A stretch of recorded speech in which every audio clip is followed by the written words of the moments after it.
nous allons revenir sur la délibération relative à la charte du renouvellement urbain. Et je laisse à nouveau la parole à Jacques Garot. Oui, opération toilettage, parce que nous avions déjà une charte du renouvellement urbain, mais elle remontait à 2014, donc presque 10 ans. Alors notre commune, elle est jugée par ceux qui la rejoignent comme une commune dynamique, attractive, appréciée pour son cadre de vie. Bon, le niveau de service public aussi est apprécié, et la vie associative très variée. Pour répondre aux besoins de logement qui sont générés par cette attractivité, la ville de Boueil souhaite continuer de développer une offre élargie en matière de logement pour tous, afin que chacun puisse trouver, en fonction de son budget, une location ou une acquisition pour son logement. Bien sûr, pour être cohérent de cette politique de l'habitat, on ne peut pas la mener qu'à l'échelle de Boueil. On vit pas fermé sur nous, et c'est à l'échelle de la métropole où il y a l'obligation aussi d'un plan local de l'habitat, le PLH. Vous le savez, on l'a déjà dit maintes fois ici, parce que régulièrement, tous les 6 ans, il faut revoter les objectifs, mais ça fait plusieurs années que de façon constante, nous avons un objectif annuel de production de 80 logements par an, dont 35 de logements sociaux. Alors peut-être que les choses bougeront en fonction des évolutions législatives, mais pour l'instant, c'est le PLH qui court jusqu'en 2025. Mais on ne souhaite pas que cette évolution de la ville de Boueil se fasse de façon totalement débridée. Il y a les règles du plume, mais au-delà des règles du plume, il faut encadrer avec vigilance les nouveaux projets pour que ceux-ci ne viennent pas dégrader le cadre de vie des riverains qui, eux, sont déjà là, qui préexistent au projet. C'est pour ça qu'en 2014, au mois de novembre, nous avions adopté une première charte. L'idée d'une charte, c'est des fois des choses de bon sens, mais qui sont oubliées, parce que des fois le profit fait que le promoteur va au plus vite et pas forcément à la qualité. Des choses donc, qui ne sont pas forcément du réglementaire, on est dans de l'extra-réglementaire, beaucoup de bon sens, et qu'au fil des années, quand même sur une quinzaine d'années, on a pu accumuler, parce que quand on s'aperçoit qu'une erreur a été commise, il ne faut pas la refaire. La première fois, on peut se dire, c'est dommage, mais la deuxième fois, là, c'est, je pense, notre faute. Donc, on essaie d'éviter ça et on a petit à petit écrit justement ces documents qui sont remis et signés par les promoteurs principalement, tous ceux qui agissent, les partenaires professionnels de la construction. Depuis 2014, il y a le plume de 2019 qui est arrivé, qui a repris un certain nombre de choses, ne serait-ce que la proposition de Boueil en matière d'écoulement des eaux des eaux de ruissellement, des eaux du pluvial sur la parcelle. Nous étions là aussi pionniers à imposer le 3 litres secondes par hectare. Et ce n'était pas dans les normes, mais ça a été intégré dans le PLU de 2019. Donc on a même pu à le réclamer par négociation, puisque c'est la règle. Donc là, on a pu le toiletter, l'enlever, mais il y a d'autres éléments que nous avons pu ajouter. Bon, la charte, je ne vais pas vous la lire complètement, parce qu'elle fait quand même, elle doit faire pas loin de 11 pages. Les grands chapitres, voilà, on l'a présenté en commission. Il y a des choses qui reprennent vraiment ce qui était déjà en 2014, et puis on a fait des petits ajouts. On prévoit dedans, dans les chapitres, les modalités de conception des projets avec la ville, comment on discute. Il ne s'agit pas d'arriver avec des plans à déposer à l'urbanisme pour avoir un permis. Il y a de nombreux échanges avant. Il y a les modalités d'information et d'écoute des riverains, qu'on fait systématiquement avant le dépôt du PC, qu'on ne faisait pas il y a 15 ans, mais maintenant, alors là, c'est absolument pas réglementaire. Il n'y a aucune obligation pour le promoteur, mais aujourd'hui, je pense que ça se passerait mal, quel que soit le promoteur, s'il arrivait avec un projet et qu'il n'y ait pas de présentation et d'écoute des riverains. Très utile et très intéressant ces réunions. On rappelle l'accès au logement pour tous, mais ça, on n'a fait que reprendre finalement les éléments qui sont contenus dans divers documents, notamment le PLH avec notre métropole. La gestion des eaux pluviales, très importante pour réussir le projet. La qualité de l'intégration du projet dans son environnement, que ce soit sur les aspects d'accès, on va voir aussi notamment de collecte des déchets, de stationnement automobile, où on va plus loin que la norme, on demande plus aux promoteurs des logements sociaux.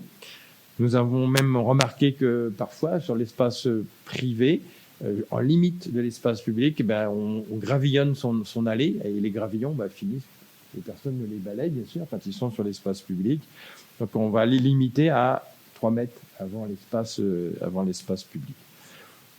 S'il y a des questions particulières, on y répondra. Et je remercie notre collègue qui était... Qu'est-ce qui m'a fait la remarque?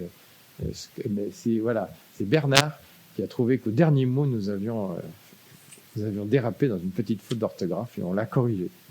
Merci Bernard. Est-ce qu'il y avait des... doublement merci alors. Avez-vous des demandes de précision? Oui, M. Beaujou? Je voulais intervenir. Nous souhaitons prendre la parole ce soir concernant la nouvelle version de la charte de renouvellement urbain que vous nous présentez. Ce document il nous interpelle à plus d'un titre, et ce notamment dans un contexte, on l'a déjà dit maintes fois, on le répète, d'urgence écologique, que nous avons déjà pris soin d'exprimer à multiples reprises au sein de ce conseil, et donc visiblement ce document fait en partie fi. Un peu de contexte, et je vous rassure, je vais être assez court cette fois-ci. L'industrie en France, dont fait partie le domaine de la construction, c'est le troisième secteur qui émet le plus de carbone, avec 19% des émissions totales de CO2 de notre pays. Pour rappel, en 2019, la construction de nouveaux bâtiments était responsable d'environ 60% de l'empreinte carbone du secteur de la construction. L'une des causes de tout cela est simple. Aujourd'hui encore, la construction est beaucoup trop dépendante d'énergie et de matériaux d'origine fossile. Fort de ce constat et après lecture attentive du document de travail, nous ne trouvons pratiquement aucune trace de prise en compte de ces enjeux. Pour être concret ici, on parle par exemple de matériaux biosourcés, réversibilité des usages, baisse drastique des zones imperméabilisées et bien d'autres dispositifs vertueux. Par exemple, quelque chose de très concret, depuis le 1er janvier 2024, les collectivités doivent mettre à disposition des particuliers des solutions leur permettant d'effectuer un tri sélectif des biodéchets. Peut-être aurait-il été de bon sens de joindre à minima cette obligation dans cette charte à destination des professionnels du bâtiment, et ce notamment dans le cas de logement collectif. Le document tel qu'il nous a été présenté aurait trouvé toute sa place dans les années 80 tant qu'il participe à condamner le futur. Il serait intéressant de comparer l'évolution du document initial de 2014 à celui-ci, ce que vous avez en partie fait. Une chose est sûre, en tout cas, les promoteurs qui prendront connaissance de ce document n'auront pas de suie à sa lecture et continueront de voir Boy comme l'Eldorado de la promotion immobilière fortement carbonée. Un dernier point enfin, si je m'en réfère à l'article de presse paru le 17/01/2024 dans le journal Ouest France, faisant état du compte-rendu de vos vœux, monsieur le maire, et il est ainsi indiqué parmi les projets, je cite, « la création d'une commission pour la transition écologique ». Bonne nouvelle, mais qui semble être à contre-temps du document présenté ce soir. Compte tenu de la forte charge carbonée du domaine de la construction, il aurait été assez malin d'y adjoindre conjointement les services de l'urbanisme, la commission dédiée à cela, ainsi que cette future commission. Mais l'empressement semble être de mise dans le domaine, puisque même la page titre du document de travail fourni laisse apparaître en gros le sous-titre « Adopté le 1er février 2024 », et ce, avant même son vote formel ce soir. Ainsi, c'est le document que j'ai sous les yeux.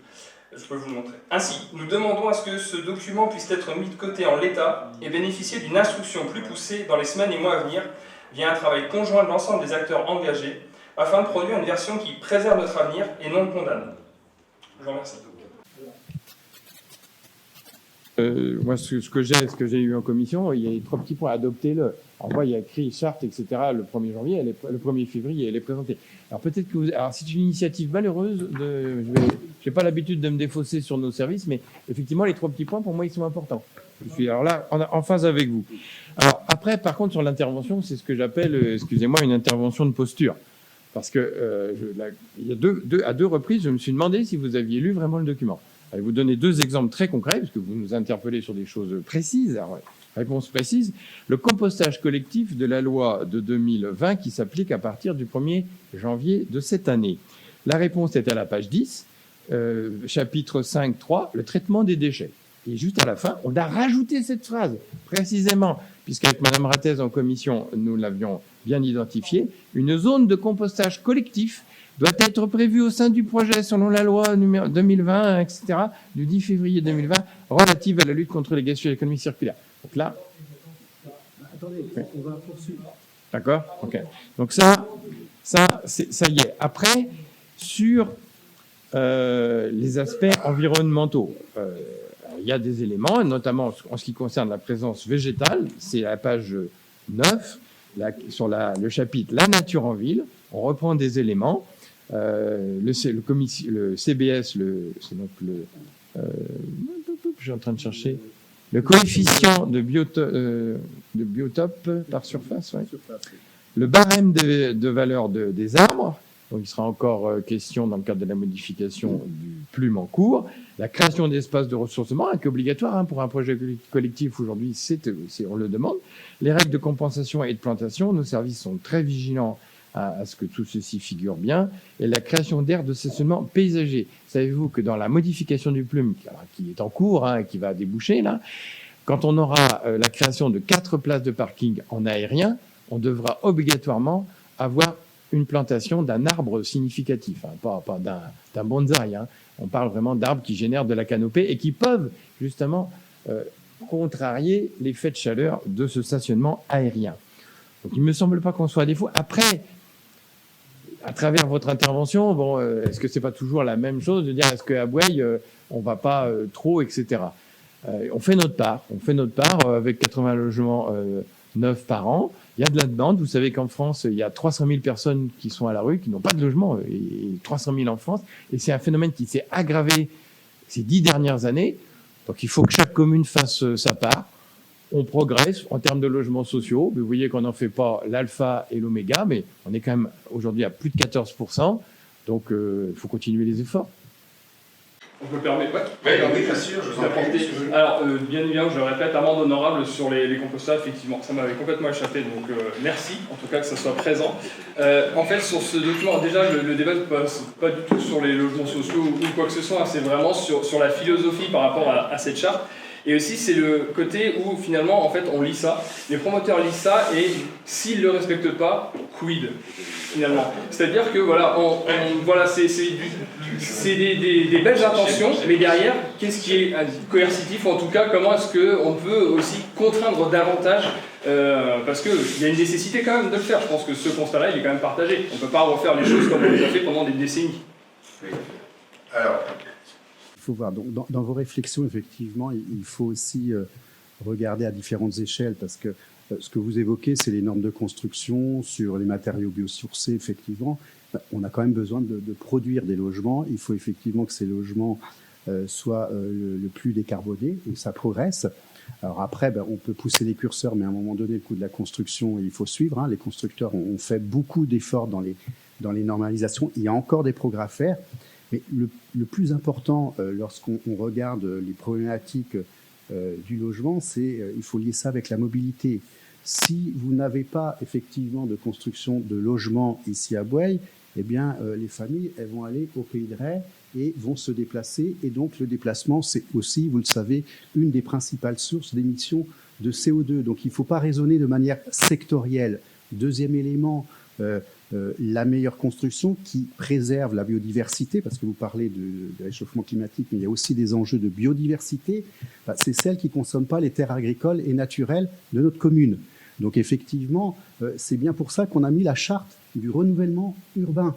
Ça, c'est un des enjeux essentiels, parce que lorsque vous artificialisez, c'est le dossier juste d'avant, vous épuisez les puits de carbone.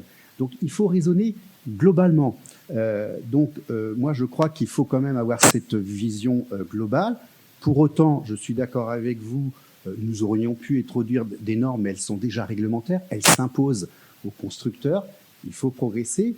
Et puis, sur la charte, le statut de la charte que vous posez, nous n'avons jamais eu un constructeur qui est passé outre notre charte. C'est très clair. C'est de la négociation, ils signent la charte, ils la mettent en œuvre. Aucun n'a passé outre, parce que s'ils passent outre, ils vont avoir du mal à continuer à travailler à Boueil. Donc, ailleurs, parce que ailleurs, dans la métropole. Les maires ont des grandes langues, ils se voient régulièrement, et on s'interroge, j'ai un nouveau promoteur qui est venu, est-ce qu'il a travaillé chez toi? Ah bah oui. Comment ça s'est passé? Mal. Ah bon, c'est pas la peine. Non. Donc, on a quand même un pouvoir de négociation important. Aujourd'hui, on a plutôt des promoteurs qui nous écoutent et qui, derrière, hésitent à signer en les disant il y a quand même des contraintes. Et puis, en discutant avec eux, comme vous disiez, c'est beaucoup de bon sens. Donc, l'idée, c'est d'avoir ce dialogue. On a eu une première charte. On a réussi à l'appliquer. Aujourd'hui, certains éléments que nous avions mis dans la charte sont devenus réglementaires.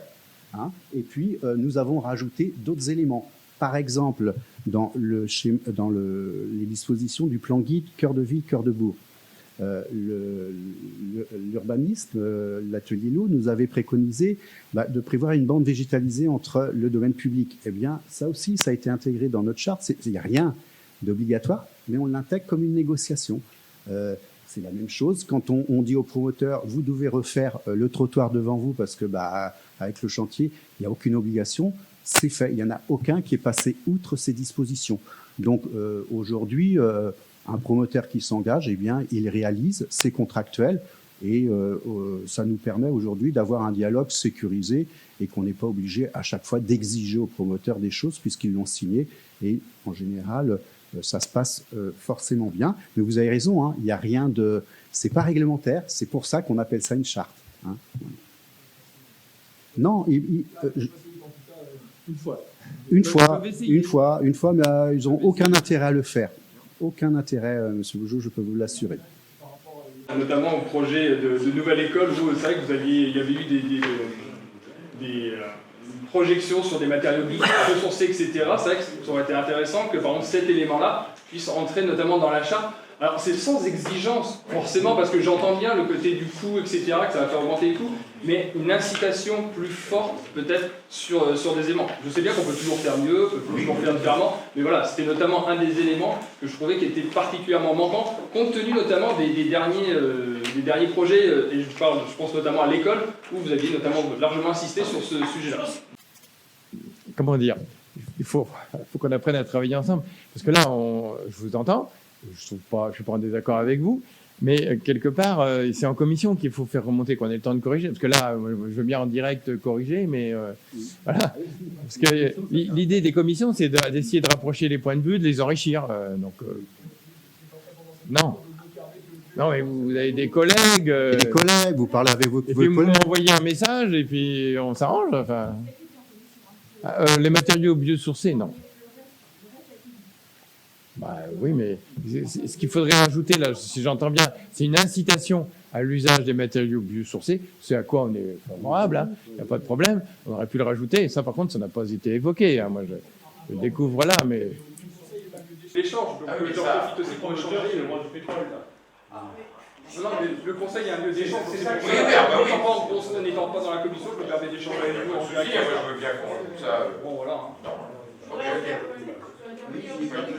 Il faut que ce soit réalisable, parce que si on met trop de contraintes, on a des idées, bon, on en a des idées, il y a des choses qui pourraient être mises, mais si c'est pas réalisable, on ne peut pas imposer. Donc il faut peut-être être modeste sur ce qu'on écrit, mais que ce soit effectivement négociable et que ça soit ajusté, qu'on puisse après s'en prévaloir. Entre nous, soit dit, un promoteur qui ne respecterait pas deviendrait blacklisté sur la ville de Boye. Ce n'est pas choquant dans une charte. Ce n'est pas choquant de le mettre. On le fait ou on ne le fait pas. Mais ce n'est pas choquant. Je le redis, j'avais dit en commission, vous n'avez pas tenu compte, vous avez dit c'est pas possible. Donc tac. On va pas. Monsieur Pervier, vous n'allez pas nous pousser à mettre des choses qui ne peuvent pas s'écrire, évidemment. Mais si on vous dit qu'on rentre dans des dialogues de négociation, par contre, dire qu'on va écrire, qu'on va blacklister, on ne l'écrira pas. Si vous voulez nous faire condamner en justice, il faut s'y prendre comme ça, monsieur Pervier. Mais si, c'est un petit peu ce que vous essayez de nous faire dire, ou faire écrire. Hein. Mais par contre, on peut vous dire que tous les promoteurs qui signent la charte la respectent. C'est ça qui est important. N'est-ce pas? C'est ça qui est important. On n'est pas là pour effectivement faire des choses qui ne sont pas réalisables. Ou voilà. À partir du moment où un promoteur ne signe pas la charte, effectivement, pour nous, ça nous éveille notre conscience en disant s'il ne veut pas signer la charte, c'est qu'on n'est pas dans un dialogue de confiance entre la ville de Boye et le promoteur. Ça peut arriver, hein. On ne les oblige pas à signer la charte. Hein. Technique, pardon, je me permets. Juste que cette charte, en fait, comment est-ce qu'elle est vérifiée son application, en fait, qu'il la signe, il y a un échange avec vous, etc., avec tous les services, je l'entends tout à fait, il s'engage sur des choses, comment est-ce que derrière on vérifie? Je pense à un point particulier, c'est notamment mis dans la charte, Il y a quand même des choses qui m'ont pas échappé dans cette charte. Notamment la gestion des déchets de chantier, c'est notamment, ça fait partie de la charte, il y a un vrai engagement là-dessus. Bon, il s'avère que voilà, parfois on voit quand même des chantiers, ça part un peu dans tous les sens, etc. Est-ce qu'il y a un système de vérification, ou en tout cas comment est-ce qu'on s'assure, on va dire, d'un respect optimal de cette charte?